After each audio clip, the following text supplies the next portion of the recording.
tudo bem com vocês? Aula de História, continuação da nossa aula sobre a produção cultural medieval. E aí, bora lá viajar nessa história? Conhecimento na Idade Média, aquisição de saber restrito aos religiosos e controle do conhecimento pela Igreja.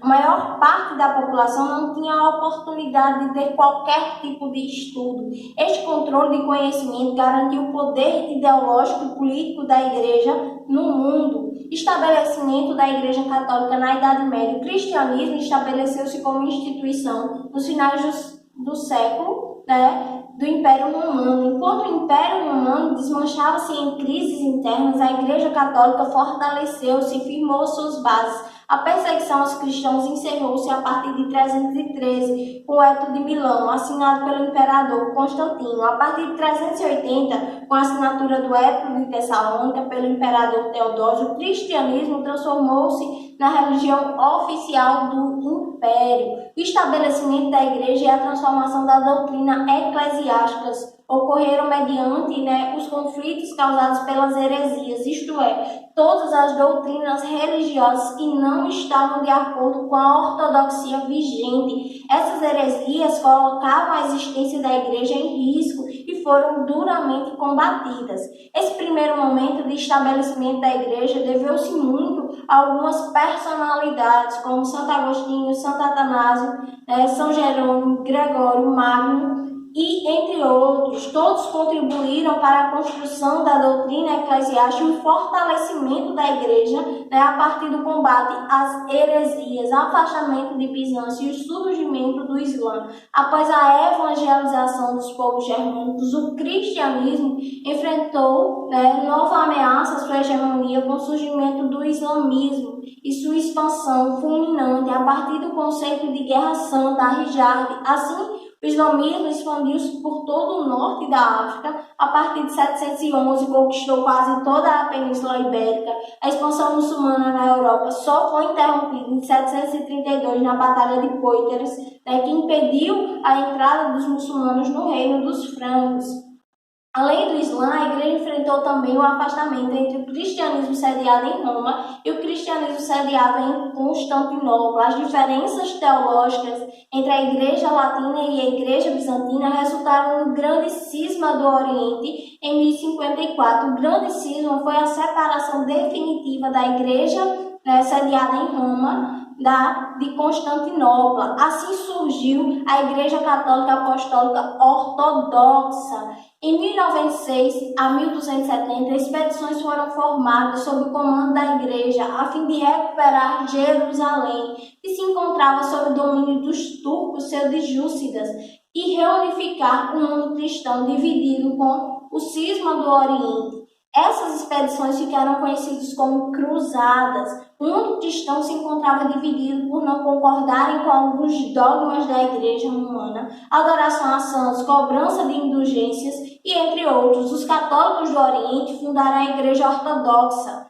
Jerusalém, a Terra Santa, pertencia ao domínio árabe até o século XI. Eles permitiram as peregrinações cristãs à Terra Santa, mas no final do século XI, os povos da Ásia Central, os turcos seljúcidas, tomaram Jerusalém. Convertidos ao islamismo, os turcos eram bastante intolerantes e proibiram o acesso dos cristãos a Jerusalém. Em 1095, o Papa Urbano II convocou expedições com o intuito de retomar a Terra Sagrada. Os cruzados, como ficaram conhecidos os expedidores, receberam esse nome por carregarem uma grande cruz, principal símbolo do cristianismo, estampados nas vestimentas. Em troca da participação, ganharam o perdão dos seus pecados. A Igreja não era muito interessada no êxito dessas expedições. A nobreza feudal tinha um interesse na conquista de novas terras. Cidades mercantilistas como Veneza e Gênova deslumbravam com a possibilidade de ampliar os seus negócios até o Oriente, e todos estavam interessados nessas especiarias orientais pelo seu alto valor, como pimenta do reino, cravo, noz moscada, canela e outros.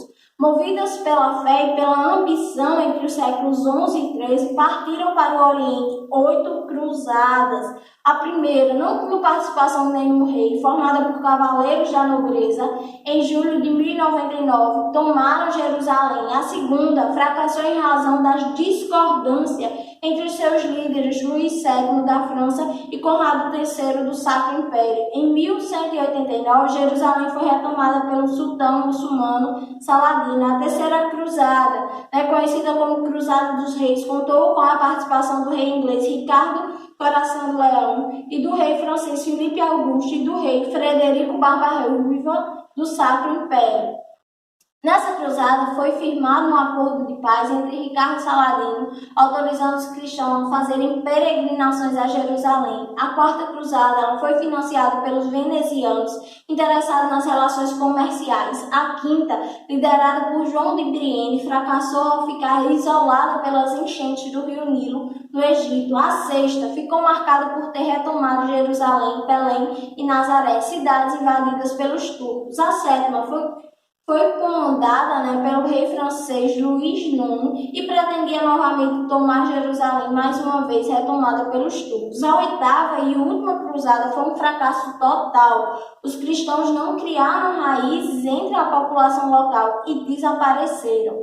As cruzadas não conseguiram seus principais objetivos, mas tiveram outras consequências, como o enfraquecimento da aristocracia feudal, o fortalecimento do poder real, a expansão do mercado e o enriquecimento do Oriente. A partir do século XII, as heresias ganharam nova força em meios cristãos e a igreja passou a combatê-los de maneira mais dura. Os movimentos heréticos desse período foram caracterizados pelo grande apelo popular que tiveram, como a heresia, que era considerada a maior de todos os pecados. Foi criado o Tribunal da Santa Inquisição. A função da Inquisição era investigar, julgar e condenar todos os envolvidos em movimentos de heresia. Para isso, foi permitido pela Igreja o uso da tortura e os culpados eram condenados à fogueira. Os historiadores não sabem ao certo quantos foram mortos pelo Tribunal da Santa Inquisição, mas estima-se que milhares de pessoas tenham sido mortos. A Inquisição foi criada para julgar os crimes de heresia recorrentes no século XIII. Herege seria um indivíduo que se opõe aos dogmas estabelecidos pela Igreja. O Tribunal da Santa Inquisição, mais conhecido apenas como Inquisição, constitui um dos temas da história humana que mais geram discussões acaloradas.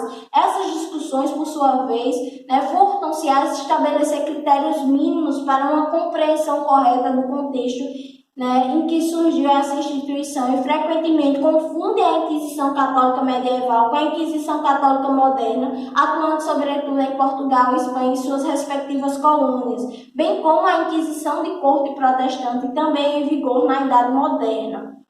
Para compreendermos estritamente como foi criada e de que forma atuava a Inquisição na Idade Média, é necessário entender a crise espiritual e social provocada pelas heresias no século XII e XIII, sobretudo o catarismo. Desde os primórdios do cristianismo, as heresias, isto é, seitas religiosas, que formulavam interpretações distorcidas da doutrina e da tradição cristã. Na Baixa Idade Média, isto é, depois do século XI, as seitas heréticas começaram a tomar uma proporção nunca antes vista. Entre estas seitas, a mais numerosa era a dos cátaros.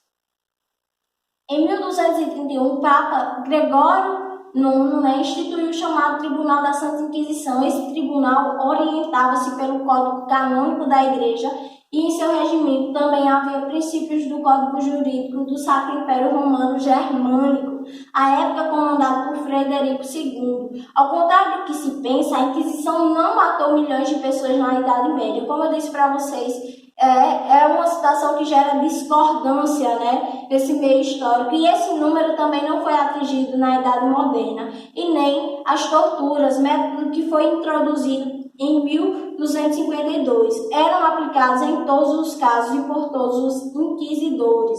A pena capital, a morte, ao contrário do que se pensa, também não era cumprida pelos membros da Igreja. Quando havia a condenação de um herege à morte, ela era realizada pelo braço secular, isto é, pela autoridade civil, como bem assevera a historiadora Regine Pernod em seu livro, Luz sobre a Idade Média. Vamos responder? Em 1231, o Papa Gregório IX, criou os tribunais da Inquisição, tendo entre outros objetivos: letra A, o dogma monofisista, que prega a ideia da natureza exclusivamente divina de Cristo, negando-lhe a natureza humana. Letra B, os pontos fundamentais e indiscutíveis da Igreja Católica, combatendo as formas diferentes de interpretação. Letra C, a questão iconoclasta, propagando a destruição dos ícones e fortalecendo o poder dos monges. Resposta correta, letra B, os pontos fundamentais e indiscutíveis da Igreja Católica, combatendo as formas de diferentes interpretação. É isso aí, ficamos por aqui. Beijo.